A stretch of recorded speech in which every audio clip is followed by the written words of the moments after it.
حضرت صلی اللہ علیہ وآلہ وسلم کے ایک صحابی سخت بیمار ہو گئے۔ شدت ضعف کی وجہ سے اٹھنے بیٹھنے سے بھی معذور ہو گئے۔ حضور پاک صلی اللہ علیہ وآلہ وسلم عیادت کے لیے ان کے گھر تشریف لے گئے۔ بیمار صحابی نے جب آپ صلی اللہ علیہ وآلہ وسلم کو دیکھا تو خوشی سے نئی زندگی محسوس کی، اور ایسا معلوم ہوا کہ جیسے کوئی مردہ اچانک زندہ ہو گیا ہو۔ زہے نصیب، اس بیماری نے تو مجھے خوش نصیب کر دیا، جس کی بدولت میرے غریب خانے کو شاہ دو عالم کے پائے اقدس چومنے کی سعادت حاصل ہوئی۔ اس صحابی نے کہا، اے میری بیماری اور بخار اور رنج و غم، اور اے درد اور بیداری شب، تجھے مبارک ہو، بسبب تمہارے اس وقت نبی پاک صلی اللہ علیہ وآلہ وسلم میری عیادت کو میرے پاس تشریف لائے۔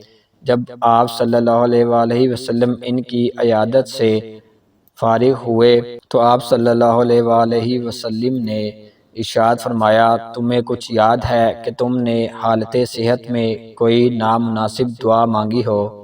انہوں نے کہا، مجھے کوئی یاد نہیں آتا کہ کیا دعا کی تھی۔ تھوڑے ہی وقفے کے بعد حضور کی برکت سے ان کو وہ دعا یاد آ گئی۔ صحابی رسول نے عرض کیا کہ میں نے اپنے اعمال کی کوتاہیوں اور خطاؤں کے پیش نظر یہ دعا کی تھی کہ اے اللہ، وہ عذاب جو آخرت میں آپ دیں گے وہ مجھے اس عالم دنیا میں دے دیں، تاکہ عالم آخرت کے عذاب سے فارغ ہو جاؤں۔ یہ دعا میں نے بار بار مانگی، یہاں تک کہ میں بیمار ہو گیا، اور یہ نوبت آ گئی کہ مجھ کو ایسی شدید بیماری نے گھیر لیا کہ میری جان اس تکلیف سے بے آرام ہو گئی۔ حالت صحت میں میرے جو معمولات تھے، عبادت و ذکر الہی اور اوراد و وظائف کرنے سے عاجز اور مجبور ہو گیا۔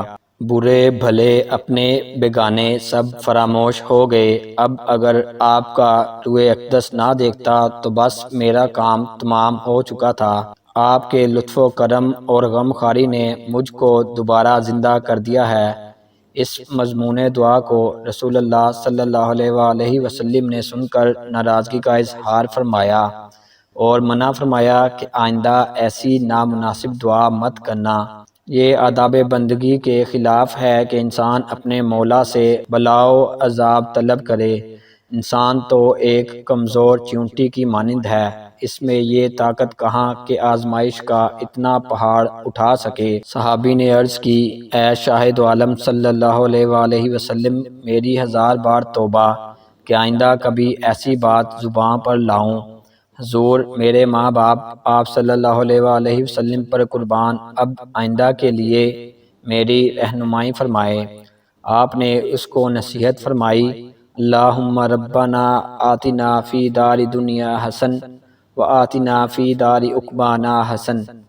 ترجمہ، اے اللہ، دنیا میں بھی ہمیں بھلائیاں عطا فرما اور آخرت میں بھی ہم کو بھلائیاں عطا فرما۔ خدا تمہاری مصیبت کے کانٹوں کو گلشن راحت میں تبدیل کر دے، آمین۔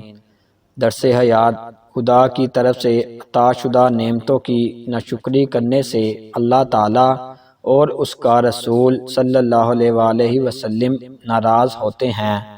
نامناسب دعا آداب بندگی کے خلاف ہے۔